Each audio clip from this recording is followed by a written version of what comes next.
Hello, my name is Michelle, and you're listening to Profit is a Choice. On the podcast today is Kat French, founder of Catherine French Design, LLC. Kat runs a full-service interior design studio located in Chapel Hill, North Carolina. She is a graduate from the University of North Carolina at Greensboro with a Master of Fine Arts in Interior Architecture, and she has a specialization in historic preservation. After teaching the Environmental Design Studio at UNCG and giving many presentations on interior design and historic preservation at different state and national conventions, Kat decided to open her own business and launched Catherine French Design, LLC, just a few short years ago. And you're going to hear a little more about how it got launched on the podcast today. Her clients include executive level professionals, physicians, authors, and professors located all across the East Coast, ranging from luxury new construction homes to relaxing condos by the sea. Kat is known in the professional community as a trusted, reliable designer that will get the job done on time and within budget. Kat believes interior design is much more than creating beautiful spaces. It's about how you live and work and what makes you feel good when you walk through the door. She loves color, pattern, texture, and form. And again, she has a passion for historic preservation. So to her, an old funky space and a good renovation light up her world. Kat believes every space can be beautiful and comfortable, and I believe that too. Kat and I met in person at Luann Live back in the spring, and we immediately hit it off, which is a good thing because when Kat introduced herself to me, she came up and she's like, Michelle, I'm a fangirl, and I just want you to know I'm going to be your next client, and I'm going to be your best friend. Like, you're going to love me because I already love you. And here we are today. So she is my client. She did hire me as soon as we got home from Luann Live, and we've been working together for a few months, and she is just amazing. She is so down to earth and relatable. What I love about her is that she is so totally honest and raw and open about her business when we talk. It's a breath of fresh air. She's not trying to hide anything. As a matter of fact, the other day we were having a conversation and she's like, okay, here's my dirty little secret. And I thought that was so great. Number one, that she knows that when we work together, it's a safe place to say that. Number two, we laughed about it. And number three, heck, we solved that problem. And so I mean, how much cooler can you get, right? And I think that is exactly one of the big things that has helped Kat grow and to have a company that is seriously growing like gangbusters in these 3 years of business. Not just her talent, but being real and honest and open. And then thirdly, focusing on growing relationships in her community. And so that's the part of our discussion that we're going to focus on today, is how she has grown her business by connecting in the community that she's in. And I hope you're going to be able to get something out of it that you can then think about how to connect in your community. All right, I don't want to waste any more time. Enjoy the podcast.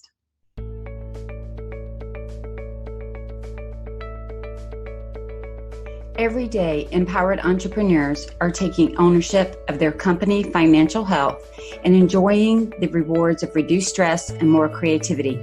With my background as a financial software developer, owner of multiple businesses in the interior design industry, educator, and speaker, I coach women in the interior design industry to increase their profits, regain ownership of their bottom line, and to have fun again in their business.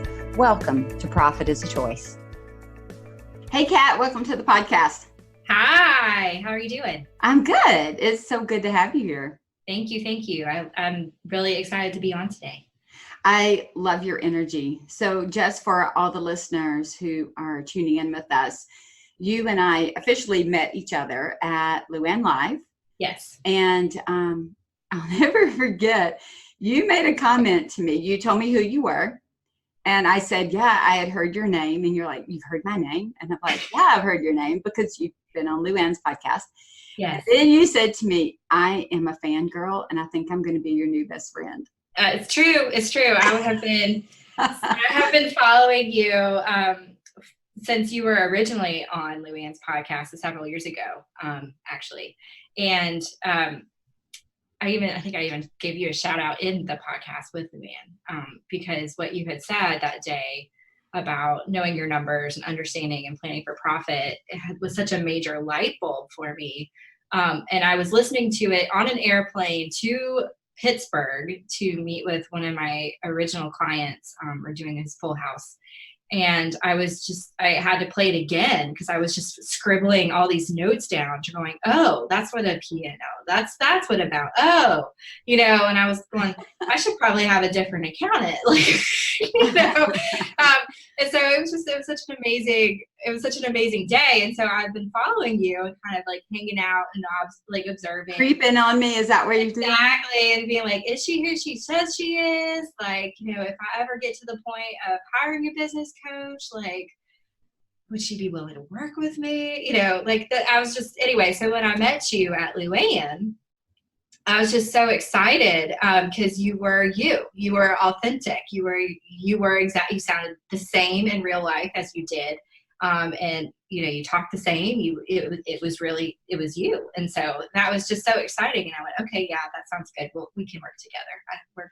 Oh my gosh, it would be so hard to change who I am. Can you even imagine the pressure of having to be one person? I can't do it. The older I get, I mean, look, I don't even remember sometimes when I walked in a room. The last thing I'm going to remember is who am I supposed to be here? Right. Exactly. So and that's what your clients want from you. They want the same cat that they see online, the same cat that they see in Instagram or in videos. That's the one they want to show up at their house. Well, and huge compliment. So thank you, because my goal, it's funny, even when we talk at church, sometimes we'll say, we don't want to be one person on Sunday and a different person on Monday through Saturday. So my prayer and my goal probably for the last 10 to 15 years is to be the same person no matter which day. Now, you might catch me on a good day and a bad day, like everybody else in my humanness, but my goal is to be the same Michelle every single day so that you always know what to expect when you come in. Well, it's just easier in my mind. Right. If I'm trying to be somebody I'm not, then I inevitably will slip up and show my true colors. And I have just found that the second I am willing to own and stand in my own space and just say, this is me, and I would love to work with you. But if we're not the right fit, we're not the right fit. And that's okay, because I can only truly be myself.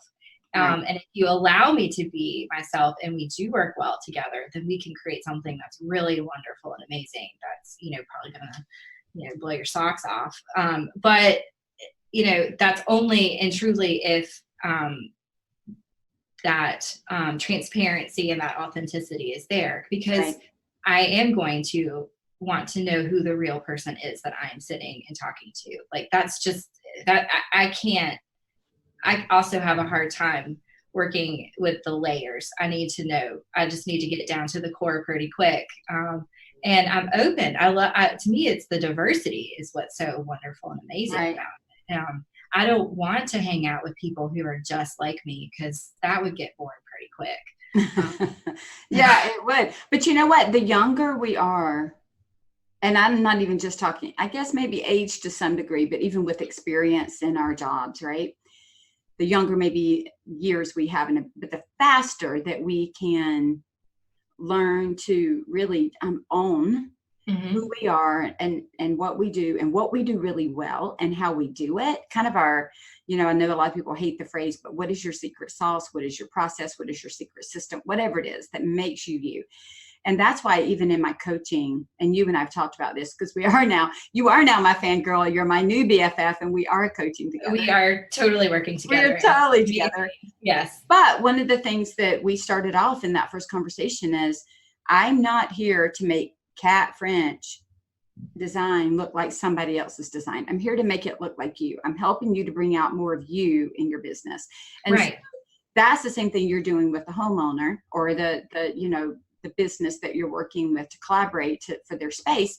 Mine, I look at it as the same way. So if I'm not fully being who I am, doing what I do in the way that I do it best, I actually am not serving you well. And if you're not all of who you are and the way you do it and the process you do best, you're really not serving them well. Because now that you are, or I, or anybody else, now that we are adapting our process to meet the need of another person, and I'm not talking about small adaptations, but I'm talking about shifting the process, completely shifting the process to make the other person happy. We Right. now have changed what makes us us. And we Agreed. now are having trouble. I know you and I have even, talked through that just as we are continuing to look at ideal clients. But Kat, before we jump into all those details, for our listeners that maybe haven't heard the other podcast where you tell a little bit about your story, give us just a couple of ideas of how long you've been in business, a little bit about your background and the community that you serve. Great. Yes. So I'm going to take it back just a titch. So I am from Winston-Salem in North Carolina. I am so from Winston-Salem. I grew up there. I went to high school there. I went to college there at Wake Forest University. I got a psych major, and what I found in my time there was actually a passion for studio art, so the fine arts. I welded, and just I actually have a permanent display there next to the chapel, and it was just really an interesting and challenging time for me. It was this great period of growth of just kind of, who am I? Acknowledging that creative aspect, understanding that for me, I do approach a lot from that fine arts and that psychology kind of mix. So I graduated from undergrad right in time for the economy to crash, which was, fun. So I took a couple customer service sales type positions, realized that there wasn't an opportunity for growth for me there, because I like to learn. I'm an achiever. I like to kind of plan those goals and just knock them down. And I really felt like I needed to have that creative aspect back. So I went I'm still living in Winston. I went to University of North Carolina at Greensboro and went into their, in a roundabout way, and landed myself in their Master's of Fine Arts program for interior architecture. And there was a specialization in historic preservation, which really was exciting for me, because it was all about like the craftsmanship and recognizing materials and understanding how things are actually like built in the sense of plaster or historic brick, which is just a whole nother conversation one day. And what happened there was, while I was in school there, a couple other things happened in my personal life. I got married, I had a kid, and I graduated in December. I had wanted to teach. And so when you want to teach and you graduate in December, there are no positions that start halfway through the school year, right? And I had that uncomfortable realization that I was probably going to need to figure something else out quick. And so my husband was in law school. We had moved to Chapel Hill, which is the University of North Carolina. The Tar Heels this is the hometown, and it's connected to Durham. It's connected to Raleigh, but it's really a smaller town. And it kind of revolves a lot around the calendar of the school. And I did not go to school at Carolina. My husband is a triple Tar Heel, so he was familiar. But when we moved here with a 6-week-old, I was still commuting for my grad program. He was in school here. And my initial community— That sounds stressful. It was insane. Don't do it the way I did it. Please don't. And my community really started with our daycare, which was a nonprofit organization. And that was really how I started to get to make friends here. That was really how I started to kind of tap into it. I quickly got drawn in onto the board. And when I had graduated in December, I had my best friend from undergrad, her older brother in Pittsburgh was building a new construction house, and he needed somebody just to eyeball the kitchen layout. And, asked me like, hey, would you mind looking at this? And I said, yes. So I just created an LLC because I knew enough I needed an LLC. And I knew enough that I wanted to do this legit, just for paperwork purposes, for nothing else, and taxes. And so I signed up and, got my little domain name and took him on. And within a couple months, it had snowballed into several large projects, and I needed to hire And this was all 2016. So I started in January 2016. So it's been about 3.5 years. So let me get this right. So this was a fill-in until you could potentially teach. Yes. And so what took on its own life, and then you had I had to hire. So what happened is around May, I got, I started suddenly, like, positions were starting to open and they wanted to hire for adjunct faculty. And I had to turn them down because I had committed to too many projects and I now had an employee. And I was just saying, I can't teach right now because I have too much happening on the interior side. Please keep me in mind. I'll circle back around. Now, was this teaching at the college level, Kat? It was. That's what I wanted to do. It's still in my one day. Hopefully. Oh gosh, you still have plenty of time to do it. Right. And you'll actually be a better, richer teacher for the experience that you've had. So I agree.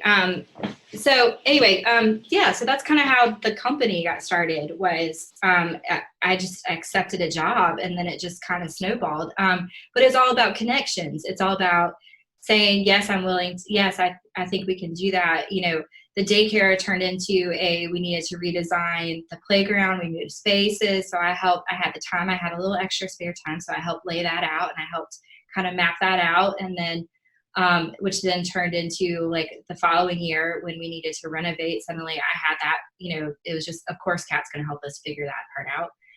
By that point I was on the board. So, I was also in charge in that role. And so, helped design that. And then we had an open, like a blue ribbon cutting with the local chamber because they were members of the chamber. And at that point I was members of the chamber. And, it was just, it's like, so building community and kind of understanding everybody's so interconnected, I think. And that's one of the things that really surprised me in the world of business is just, it's when they say networking, what they really are talking about is just making those connections. It's not, hey, hi, let me give you my business card. Cool. Let's move on to the next person. It's building those relationships. Let's talk about that for just a second. Sure. Yeah. So many areas to dig in here, but I think there's, of course, I love it all, but the point I want to kind of make in a couple of these is I work a lot, and you see a lot on Facebook. You see a lot of designers that are new or that have just moved into a community, or picked up and they followed their husbands or partners across the country. And all of a sudden they're here and they're going, I've got to start over, or I'm starting from the right. And so the first thing they say is, how do I find clients? And the truth is, we have to be connected in the community that we want to serve. And some of the quick things that I want to pick up from what you've said is, number one, you started building community around not trying to insert yourself into a community where you didn't, I'm going to put in air quotes, belong, but you started with the community where you already were, like where your child went to daycare. So you started with the people that already had the same kind of things in common that you had, children in daycare, which means they worked. Yes. They had jobs, which means they also have money. And you didn't go into it thinking, I'm going to go work with you. That I can already tell your whole goal was to go back and teach. But you've put yourself in a position with those people. Yeah. Then you joined the chamber. So now you're in a position with other people who are in the chamber. We even talk about Mark McDonough was on the podcast, and you heard him at Luann Live. And one of the things he talks about with an Instagram strategy is to make sure that you are hashtagging your local community in what you do. It's calling out the communities in the areas where you want to work to let them know that you are in that community. And so networking is more than walking up. Hey, how awkward. That's why everybody hates it. Hey, my name's Michelle. Here's what bleh. But just being involved and sharing what you're doing or what you're looking for, and somebody else says, oh, my brother, oh, my sister needs this, or I've got a friend who does that. You read those connections all the time, and it's by being open and conversational, right? Right. And I think it's also, for me, I'm such a helper. That's just, I'm a people pleaser. I'm a helper, and I like to solve problems, and if there's a question or a challenge that presents itself, and I think that I may be actually able to help, I don't actually seek out the leadership positions. I kind of just fall into them backwards. But the question is, where are we trying to go? How do we get there? What are the steps that we need to take? Who are the people we need to bring in who have expertise that I don't have? Right. And in a way, that's also how I've built my staff out. Is there is no carbon copy in my staff. We all have our own strengths and in areas of expertise, and that's what I want to encourage as well, because I don't know everything, but I do know when I don't know it, and I will own that, and I will say, I don't know the answer. Let me figure that out. Let me talk to the expert.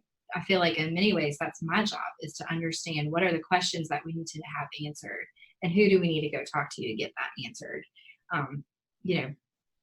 In any capacity that I'm in. Right.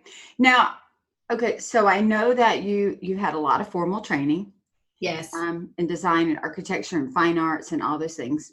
Yeah. Love that you have the psychology background, but you also mentioned that you heard my podcast on the flight to Pittsburgh, which must have been that house that you were. That was that client. Yep. Uh-huh. So that also says to me that you didn't open that LLC and immediately think, how do I become profitable at this? It was, how do I solve his problem?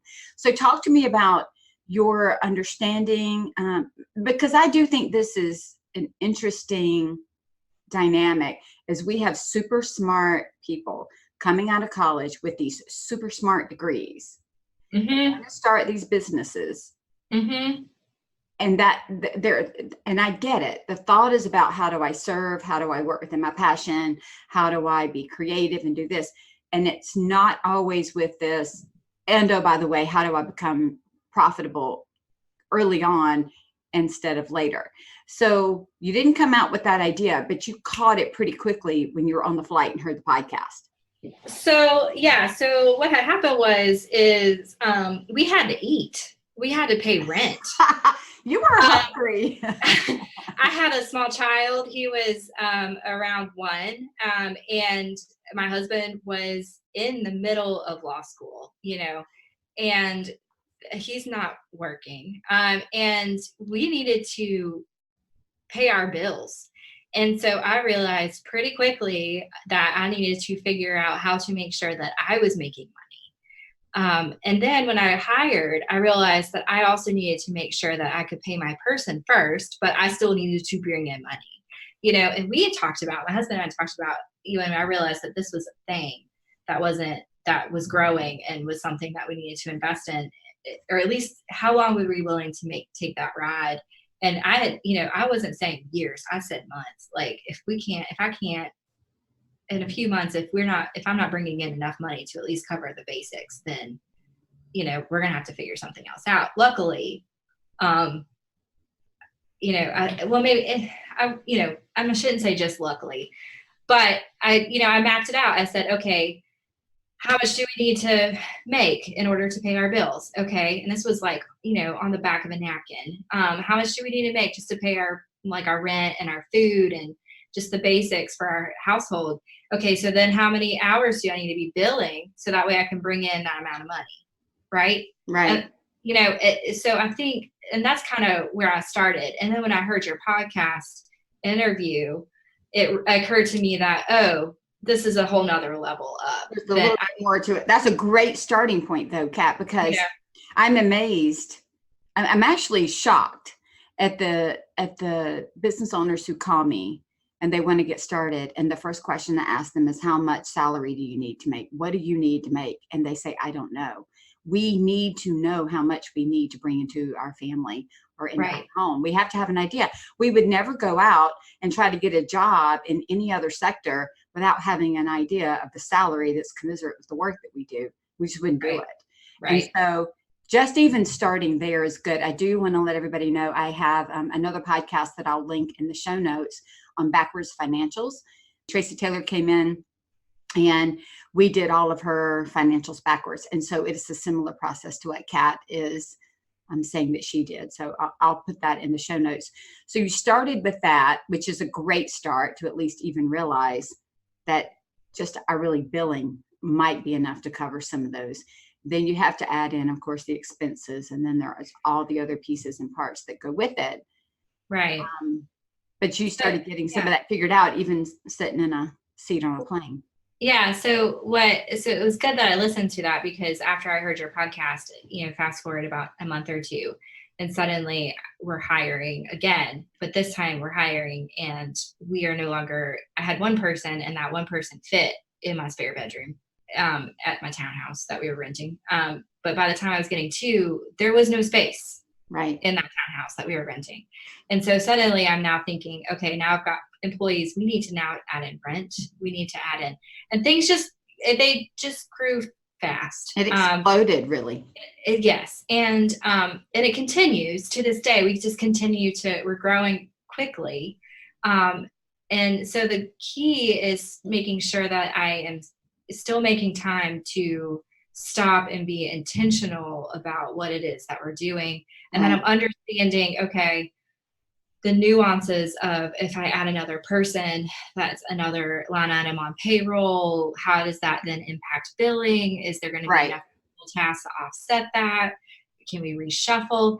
And, it was a little easier for me to understand in my brain. One or two people is easier. That's right. But now that we're past that point, that's where I recognized I needed additional help, which is, again, why I'm very glad that we ran into each other in real life. So your strength in building this, this, I'm going to call it explosive growth. It's not a slow growth, because here we are, you've only been in business since, if that was January of 16, you've only been in business a little over 3.5 years now. Yes. Okay. And you're already in your second space outside of the home. Correct. And you have a team that is 4 or 5 and continuing to grow. Yes. You have a completely different level of project now than, honestly, some of them are even much bigger than when you and I started in April, and they're even bigger than when you started in January. Yeah. I mean, the projects are growing along with this exposure. Exactly. And we've increasing a little bit in quantity, because we can take on a little bit more work, because we've got our systems in process, and we're able to, manage a lot of tasks now, which is amazing. But on top of that, I think the quality is also growing, which is great. I mean, I was also very fortunate in that there was solid quality when we started. It's a full new construction house. I mean, when he hired me, it was, can you help me with the kitchen? And it wasn't specifications. It was just literally layout. But that trust built, and quickly we were able to say, yeah, I can help you with selections. Yeah, I can help. Let's look at furnishings. Let's look at the full enchilada, and so, and that was wonderful and amazing. And then at the same time, I had a commercial space for the Thomas S. Keenan Institute for the Arts in Winston-Salem. So some of my original clients were actually still from my hometown, because I have strong connections there. And that was a full space. There was a little bit of a renovation component to that. It was furnishings. It was, kind of getting it all down to turnkey. The executive director hired me then for her home, she was moving. And so that was taking some of her pieces, incorporating them into a larger holistic design, doing some fill in, So I was very fortunate in that I did have some good quality from the get-go. But that is not, when you're just starting out, that's maintaining that is also a question. And so how do you also add in, and where do you want to really be? So for me, it's the projects that I'm mostly interested in actually have to do with who is the person, who is the client. And I'm very, very relationship oriented. So I need to feel like the person that I'm working with is a good fit. It's less about whether or not the project fits a specific style, because I do not have a specific style that I go through. I constantly am joking that I can make it pretty. I'm not worried about that. I just want to know, how are we functioning? Who are you? What are your needs? Right. And then let's address the needs first. And then from that, we're going to talk about the function part of it. How are we crafting your space? How are we shaping your space based on what are your specific needs? And your needs can be anything from, I need to have X amount of clients come in through the door. We're working on a cafe right now. Okay, so what's the maximum amount of seating that we can get in here? So you have as many people coming in, buying that 1 cup of coffee, sitting down, coming back for a second cup of coffee. Oh no, now it's lunch. Now I need a panini and some gelato.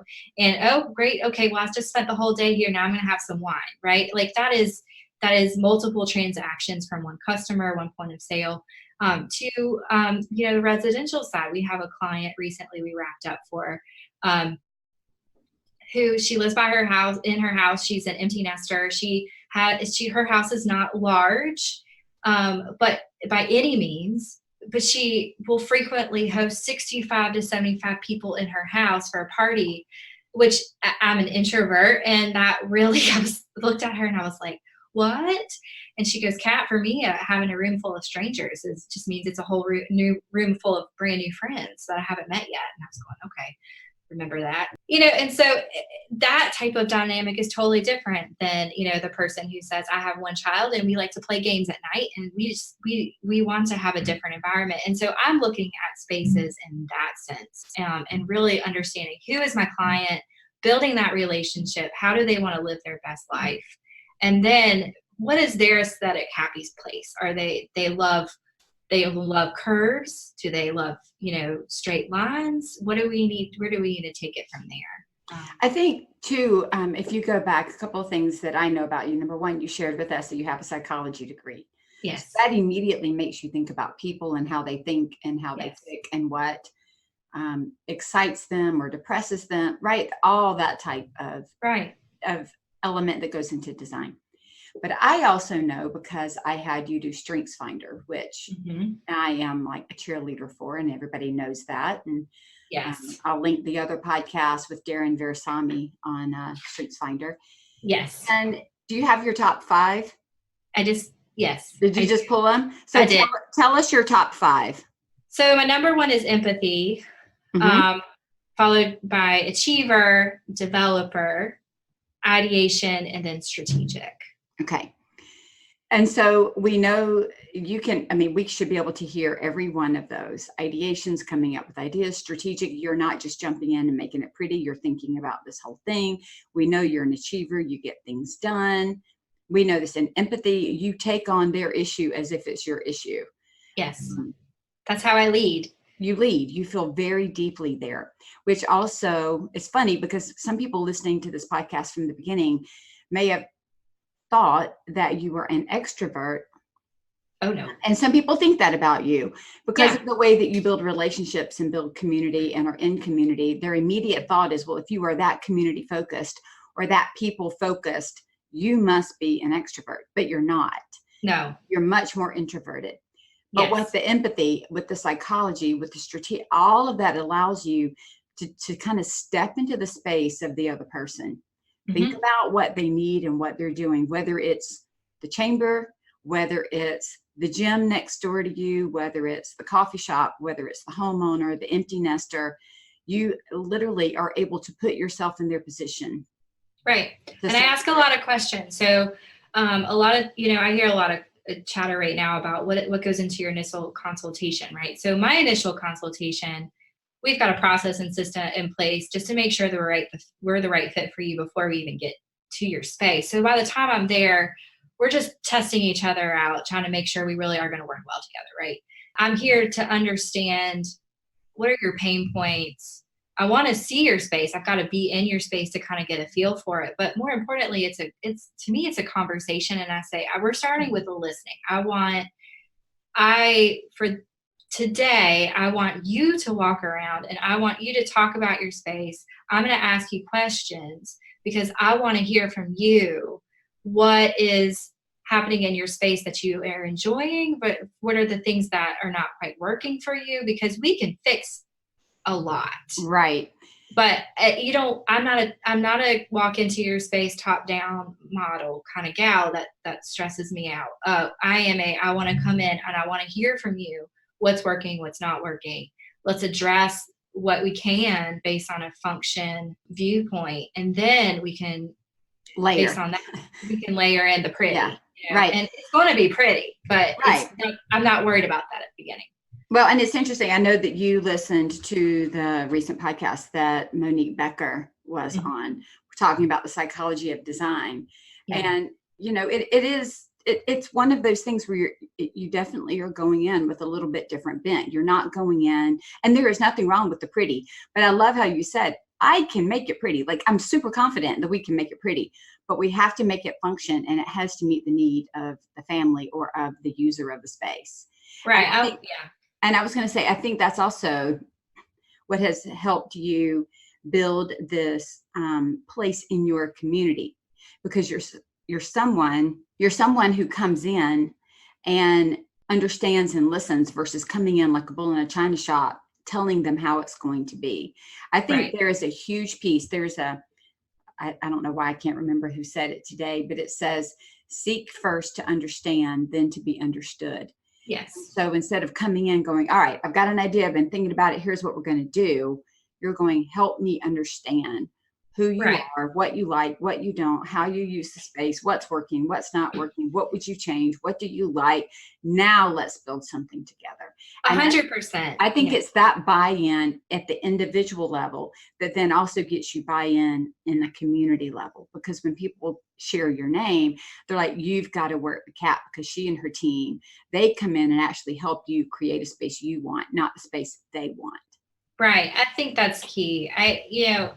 I joke a lot when, a lot of clients, they love HGTV, right? And HGTV stresses me out. I watch it at the gym when I need to get my heart rate up. Because that's your hype music. It is. And this is my sticking point. And then, my sticking point is this. I cannot walk into a space and in 30 minutes with 2 commercial breaks and a budget of $500 completely transform your space. That's not realistic. But B, more importantly, one of the things that challenges me on watching that show is that I don't feel like there is a lot that is happening for the specific client. It's much more the showy, let's come in, let's make it pretty, it's trendy, and yes, we can do that. But at the end of the day, if you've hired me, you've invested, tens of thousands of dollars in us, if not, more, I want you to walk in and feel like it is your space, that you can go and jump on that sofa if that's how you want to live. Or you spill your red wine. Oops. Okay. Well, we can blot that back up because we got Krypton fabrics. Or, there are little details like that. When a person walks in, how does that make them feel? Is it a good representation of kind of how do you live your life? And who are the players? Who needs to be there? If we're talking commercial, it's okay. Well, I can drop in cubes and, X amount of offices, but I want to know how's your hierarchy? Like who are the players? Who is a little more extroverted and need to have team breakout spaces versus do we all need individual offices with windows because we are, we're an accounting firm and we need to have quiet and we need to be able to process and think. These are things that I ask right from the gate. And I think it also helps to self-edit maybe as well for our clientele. If they're not able to go there with us, then they are not the client for us and vice versa. So let me ask you this then. All right. So a lot of clients, because they are enamored with HGTV, and this is not something that you're the only one who, as you know, struggles with this HGTV syndrome.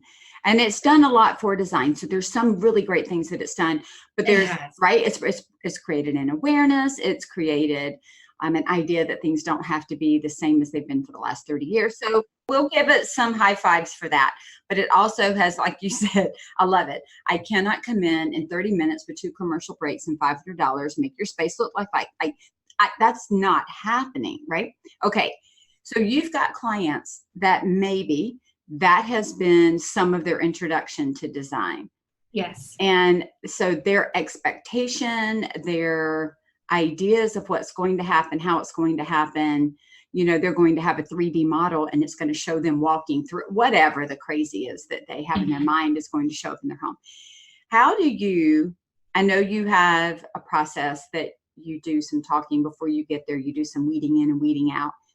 But how do you go in and explain to them that that is not a Cat French process and that's not what you can do, but here's what we can do? Because I think there are a lot of people listening that walk in and they don't know how to turn that around.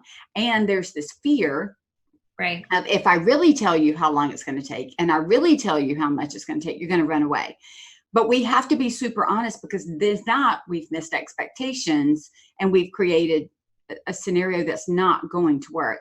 What if you found works, and do you have that conversation before you get there? Listen, yes. You're looking for an HGTV, $2,000 or $3,000, turn this around in a weekend. That's not what we do. Share a little bit about how you kind of have that conversation with a potential client to see that you're on the same page. Yeah, so all of this gets addressed before they ever become an actual contracted client. So this is all in our onboarding process.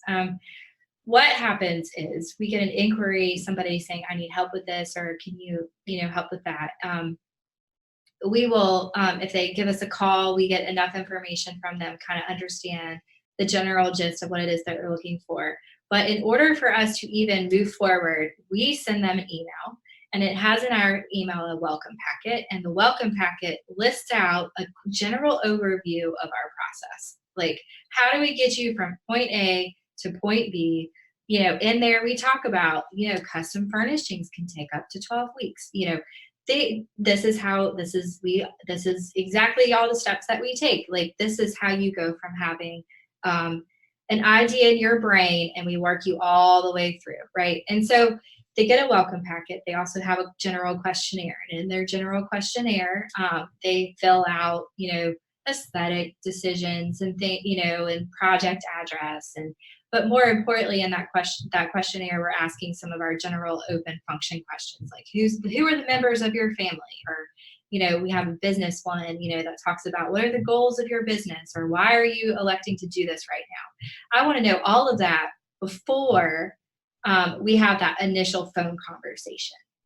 The phone conversation actually does not happen with me at this time. It's now with Sarah, who's our executive coordinator. And she is, bright and bubbly and knows her stuff. And she's very extroverted and just she's a very pleasant person to hear. And she will talk to you about what your project is, what are your timeline, what is your goals, and she will give you, she'll break it out for you and just say, that seems realistic, or, typically, giant ballpark here, but projects of that scope and size takes X amount of time, X amount of investment, just to, we have a process. We need to plan the work before we can make the plan of, all those details that are going out. And if they are amenable and they're still excited and they're not completely turned off by the idea that we can't, turn their apartment over tomorrow, then for $500, then we will book initial consultation. And in that initial consultation, after I'm done listening and hearing, I have a better understanding of the scope. So is this furnishings and decor, or is this is there a renovation component to it? Or could we come back and just have a day of the team and we knock this out and get you pushed along pretty far in a day? And is that really all you need just to move along? And I understand that a little bit better at that time. And then I can have that conversation right there in front of the client and say, based on what I'm hearing, this is how I think we would proceed. So this is such a beautiful process. And I have quite a few of my larger firms that they use a similar process, and that the designer's not the one. Think about it as an interview process. It is. Right? Yeah. So when you bring somebody in to interview for a position, they don't start interviewing at the top. They start interviewing at some of the lower levels where they're going to be engaging. And then they work their way up to the next level and work their way up to the next level and work their way up to the next level. So that by the time they get up there, they've kind of gotten a check mark from everything underneath. So then it's a yay or a nay at the top. Exactly. But we're not wasting the precious time of the top, the CEO of the company on something that could have been settled because all the people they would be interacting with was like, oh, that person's not going to fit in. All right. So we understand that in a hiring landscape. But a lot of times, especially if we're a solopreneur, we're the one always talking. And Right. I know I've got quite a few that say, oh my gosh, like I keep getting all these inquiries. I can't even get back to them. So just this idea of them having to work through the process to work with you also creates this elevation of brand, and it creates an elevation of your company because they are interviewing you as much as you're interviewing them. So they don't just come in, send an email, get a call, and automatically they're on the cat showing up at the house.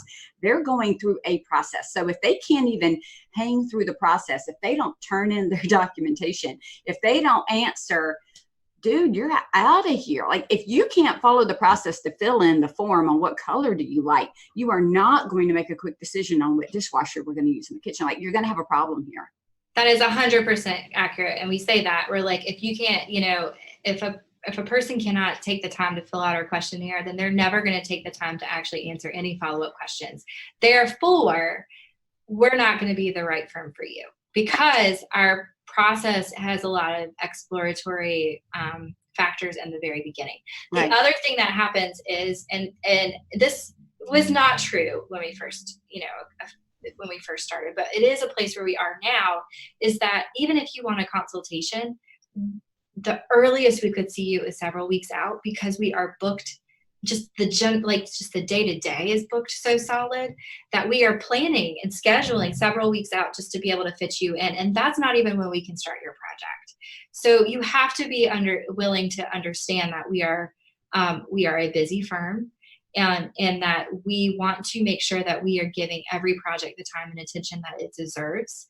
And in order to be able to do that, we need to make sure that we can see you when we can see you. Like yes, we will occasionally take on the rush job, but it has that has to fit quite a few markers. And it also has to, if I'm taking on a rush job, I have to understand that I'm asking a lot more from my team. That's right.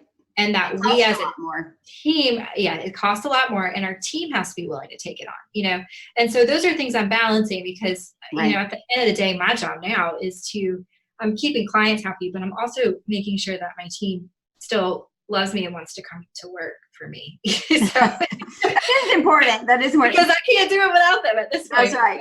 So I laughed when I was younger. I remember I didn't understand it at the time. I thought my dad was super old fashioned. Now I love the man for what he did for me, for the lesson that he taught me. But here's what he said. When I was starting to date in high school, if I wanted to go out with a guy on Friday night, now I'm going to say I'm in my 50s. So this is very different than the way the kids all hang out and do whatever they do today and how I've got 20-year-olds. I don't know how they name it and what they call what all they're doing, but I'm back in that old school way, right? So my dad would say, if you want to go out on a date on Friday night, the guy has to call and invite you by Wednesday. Yes.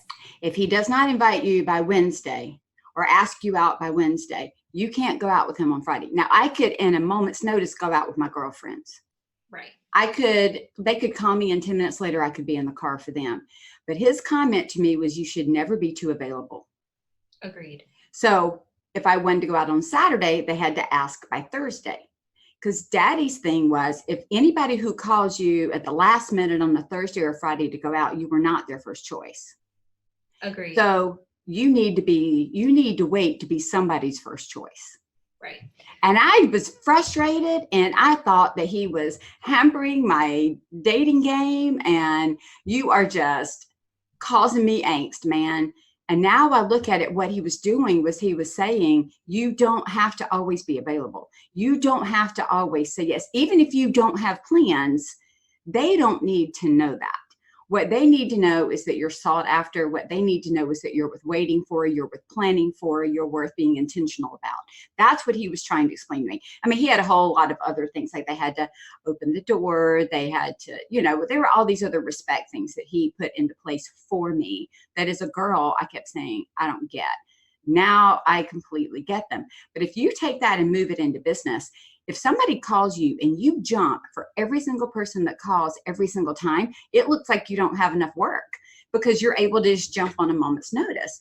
And so creating a little bit of scarcity. I mean, if you watch marketing, there's this idea of scarcity. And so you do it that I only have 3 slots open. And it may be that you really only have 3. I'm not talking about without integrity and lying, but there's nothing wrong with creating a little space and a little distance so that when you have to create space and distance, it's already there. Because if not, and let's say it's a firm that's not as busy as yours right now, and you're jumping at everything within 10 minutes or an hour, I can be there tomorrow. The minute your business starts building and you can no longer respond in 1 day or in 3 hours, they now think that you've changed the game. They now think that you've changed the way that you're interacting. So to build in a little bit of space and scarcity and give you a chance to breathe actually is setting you up for future growth. Right. I think the other thing is 100% agree. So yes, and I have young children, right? Right. So we have set business hours. We are a business. And I am very intentional and upfront about that. Most of our work is with residential. However, we are a business. So we are going to be meeting with you between, 8:39 to 5. At the end of 5, unless if something has been pre-planned and we're all cool with it, we're not working past 5 o'clock. I'm not the only one with a family. And I want to make sure that we are being respectful of everybody's personal lives, but because I have young children, I'm in the thick of it right now. And I have to also make sure that I am able to turn off the work brain long enough to be able to really be present for my family in the evenings. Occasionally, I'm going to do something else or in the mornings before they're really up, but that is not the plan for me and my intention for running the business. I also think because there is so much happening, I can quickly get exhausted. And I have learned that I have got to build, especially as an introvert. Right. Because working with all these people, the thing about an extrovert is they are energized by more people. Introverts are drained by all the people and all the right. So you do have to protect that. So I have found that the best way that I can truly be there for my clients and present is making sure that I have time to rest and recharge. So nobody gets my cell phone number as a client, like just point blank. And furthermore, if there's an emergency, text in the middle of the night because no, I do not play that game. No.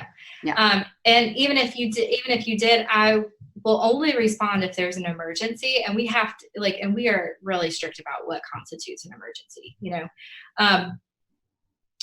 Furthermore, I don't work on weekends. I have to have something that in my life that is totally separate from work in order for me to be able to recharge. Yes, we will occasionally go for like what I would consider like a networking event, like, a gala or something like that, whatever it may be. But that is rare, and it has to be offset in the personal world by, date night with my husband or something like that. And I think what I have seen a lot for, not even just young designers, but what I see a lot is, my client texted me in the middle of the night and they are really upset about this fabric on something or other. And then, you're tired and you're upset, and the client's tired and they're upset. And then the exchange just gets worse. It just falls apart. Yep. And if there is something that has happened in that with a client, I want to stop and think before I respond, because I want to make sure that any response that I have is thought through. I'm not adding fuel to the fire. My job is to increase the drama. My job is to, be that calm, level-headed problem solver, the person who's there understanding how is the client feeling about this, or what do we need to do? This can be pretty stressful, and it's a major investment for a lot of people. Right. And so my goal is not to increase that, but instead to say, okay, what is really happening here? How do we, what is it that we need to do to kind of, de-escalate the situation and just make sure that all parties can feel like this was the best case scenario. We're humans, and we're in an industry that has a lot of human error to it. Right. And these days it seems to be a lot more human error as we're watching things Yeah. come in broken and wrong. So we do have to have this ability to manage it. And I love the boundaries that you have put in place around business and work and life and for them. And it actually makes it better for them. See, sometimes we think them having access to us is better for the client. Reducing that access so that we can be intentional about our response is actually a lot of times much better than the alternative. So Kat, you and your team just won Best of. Tell us a little bit about that, which means that you're being recognized in the community. So here we are, you were in Winston-Salem, you moved to Chapel Hill, you're trying to be known in Chapel Hill, you're in community, you are now even with a second, your newer location, you're meeting other businesses, you're joining the chamber, you are in subdivision, so you're doing all these things as an introvert, ding, ding, ding, but to also be involved and to show up, but to put boundaries around it so that you're not also being taken advantage of from the point of view that there's never a time to recharge your own batteries. And I think that is huge, because a lot of people think that kind of this trajectory that you're on can only be done by an extrovert. And so I just am trying to make that distinction. I appreciate that. Yeah. I think it's a big deal, because we also sometimes we self-sabotage, or we have limiting beliefs. Well, I'm an introvert, therefore I can't. Or I'm an introvert, therefore I can. And that's not what that means. It just means I can, but I might have to have different boundaries for when I need to pull away and recharge. And here's how I recharge and stay out of my recharge lane. Right. That's really what we're saying here. So I just want to give a few shout outs and kudos over that. But tell us about your Best of and what that kind of means to you and your team. So every year we we have a team meeting. Usually it's January. So we're back from Christmas, and we block off a day or two, and we sit around and we look at what were the goals from last year? What did we accomplish? And then as a team, we sit down and we list out what are our goals for this year? What are our goals in 5 years? What are our goals in 10 years? And we see if there's any changes or anything we want to add to it. And usually we meet those goals, which is really exciting. And it's a fun day of just taking a big step back from the day to day and just saying, as a group, where do we want to go? What are we being bought into? And I think having that conversation as a full team means everybody feels included in the conversation, in the process. So, and it helps too, because some other members of my team will dream bigger than I'm able to dream in certain areas, right? And I'm like, oh my gosh, I would never consider that we would be able to do something like that. So it's good. So what happened is, about a year ago, or last January, we were sitting around and we were talking, and we were saying, okay, well, let's get some things maybe published, or let's want to maybe meet. Our chamber has like a yearly business excellence awards kind of celebration, and you come in with other different people. And last year our goal had been to move to a new location. Our lease was coming up, and we had spent a little bit of time kind of looking through all these different options. And Southern Village is this neighborhood on the south side of Chapel Hill.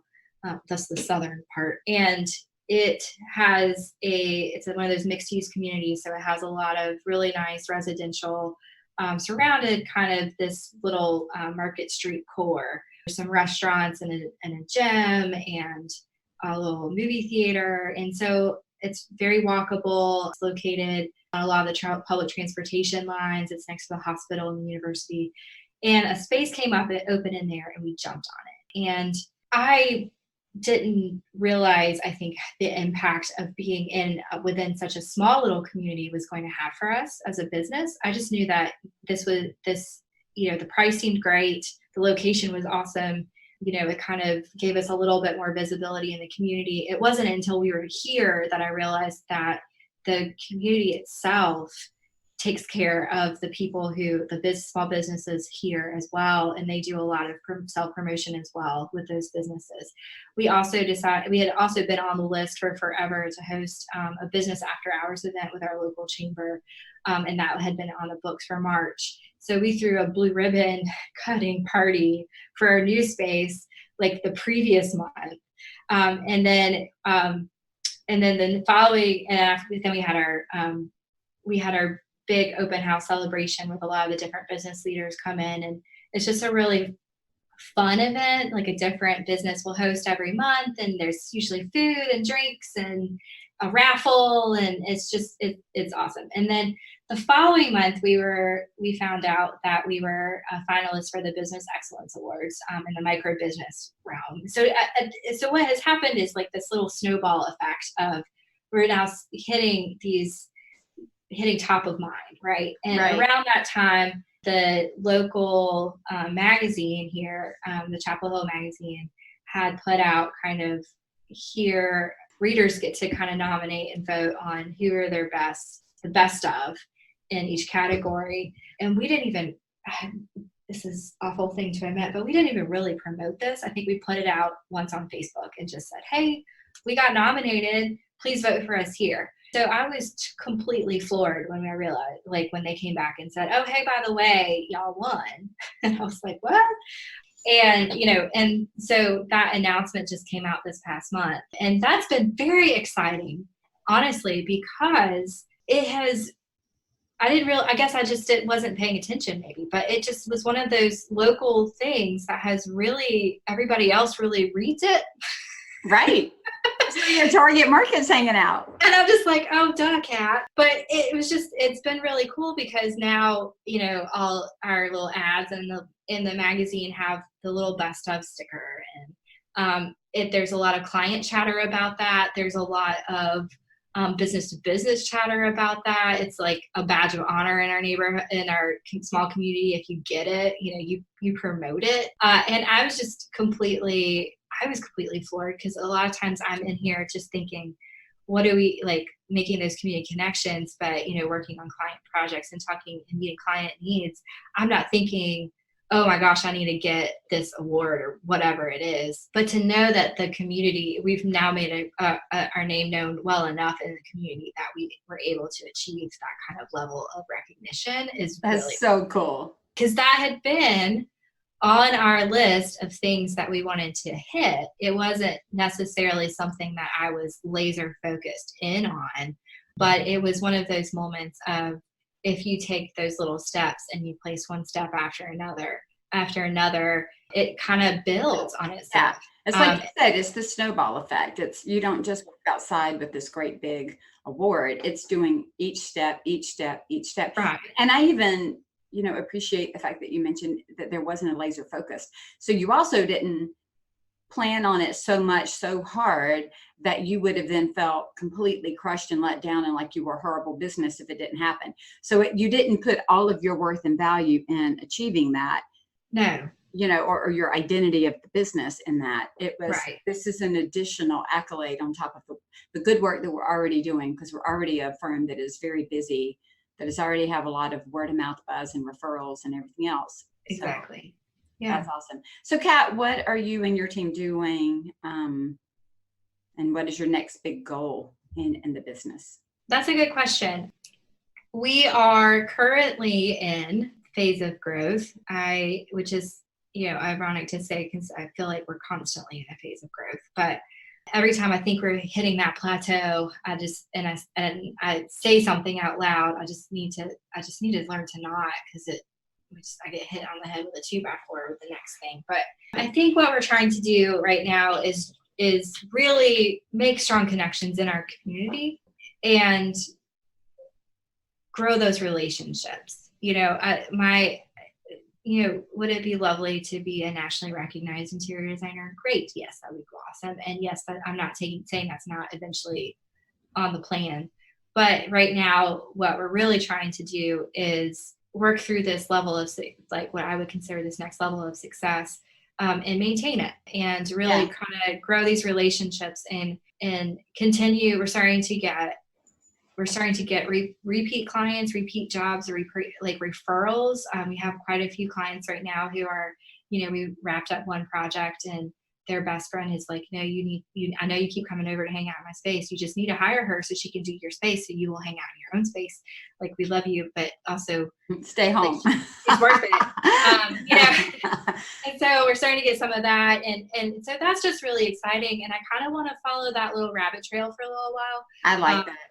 And the profitability component of it is that is almost a kind of like a self-fulfilling little moment there of if we can continue to bring a certain level of excellence in our community, then we're okay, and I don't need to be chasing projects. We've got that pipeline kind of will continue to stay filled. It's staying kind of top of mind and understanding that we are able to maintain the level of excellence that I try to bring to every project. Right. And I know that, you and I are continuing to work on things like managing the growth, because sometimes when all that growth's come, and maybe we'll come back in a year and talk about that, but managing that growth, because when so much comes, we've got to be tight in our systems and processes. We have to be tight in our hiring processes. Right. Then all that growth can sometimes, if not managed properly, scaling so quickly, so fast, and in more than one direction, can actually impact your profitability in the negative. Absolutely. So, right? Because there are all these, I'm going to put in air quotes, opportunities to invest. And so it's just managing all of that so that you don't miss an opportunity when it's the right time, but you understand the actual cost. And just like with anything, you go in to build a house, go in to do a project, there are overages. There are overages and unexpected costs to growth in a company. Yeah. Right. Just absolutely. And so just quite painful. Yeah, quite painful, or making a mistake, or grasping for the wrong thing at the wrong time, and, or assuming that an opportunity won't come back around. Or, what I also admire a lot too, is that there is this pull for a lot of national publication. And I'm not saying that that's a bad thing. That's a good thing. But really being well known in your own area, those are the people that are hiring you day in, day out, over and over and over and over. And with children the age of yours, you being on a plane jet set around the country, maybe working on these big projects that a national publication might bring, this might not just be the time for you to do that. Very few moms want to leave two kids under 3 and 4 years old to be gone all the time. So, but building it up in your own community, by the time it hits a more national publication, it just solidifies your space. And 100% agreed. And I think we have had a couple projects out of state. We still have 2 clients. I still have my Pittsburgh client, and I have a condo right now that we're working on in Fort Lauderdale, Florida area. But that is the most I think that I can handle if it's me getting on that plane, right? Right. And that's okay. I think we talk about kind of like different seasons in your business, and and I think it depends on your intention, and it depends a lot on where you want to go. And right now, where I am in life, the idea that I would have to be on a plane to some other state and we're managing a project out of state, can we do that? Absolutely. Would it be a lot of fun? Absolutely. But my son's getting ready to start kindergarten, and I have a daughter now. You don't need 15 of those. One of those is fine. Right. And so manageable. 15 of those is a whole different model. But then the other question is I do feel like we can do some really amazing work here in our own community, and that there is a lot of opportunity here in our own community. And also for me, there's this fun aspect of relationship building in this community, of just knowing kind of learning by observation, like who knows each other in the community is also 7 degrees of separation. It's just hilarious to see this person that I run into here is also this over, and they're friends with this person. And, and so we're also starting to get clients who have they've run into us in 5 different areas, you know, like they've seen our van out front while we were staging, and then their friend hired us for the kitchen, and then their other friend works with us on this, and then, you know, and then they saw that we, you know, then they just saw in the magazine we got best of, and then they follow us on Facebook, and we saw like something else that we were doing with the chamber, and you know, so that by the time I actually meet them, they feel like they know me, which is amazing, Right. and that's exactly what I want, and they kind of understand who we are and how we work, and those consultations are amazing because it feels almost like you've already got your friend right there, and Right. we can just kind of get into it a little faster. And so right now that's the goal, is to continue to kind of grow those relationships. You know, are we going to get along with everybody in our community? No, but that's okay too, because there's other designers in our community who do think totally different than us, and that might be where that might be the connection that you need, right? Right. So I think this sounds like an awesome path, and I'm excited to be on the side journey with you as we're thank you. Yeah. making sure that everybody's getting paid and getting lots of money in the process, and not losing your shirt in the process of creating beautiful spaces for other people, which is easy to do when you're scaling.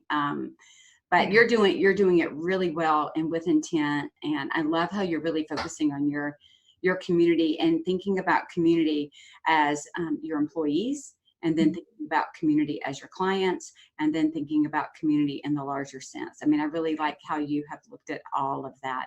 Yeah. Kat, where can people find you if they want to go follow you and see what's going on? Our website is catherinefrenchdesign.com. The easiest way to kind of follow me in more of a day-to-day manner is actually through my Instagram feed. It's Cat French Design, and you can actually see that feed scroll along the bottom of our website. So catherinefrenchdesign.com, and you can click on our Instagram feed there and link me up. And then we're also on Facebook, but I would say probably the easiest way to see the behind the scenes, the process, occasional sprinkling of that perfect portfolio shot is on our Instagram handle. So. Perfect.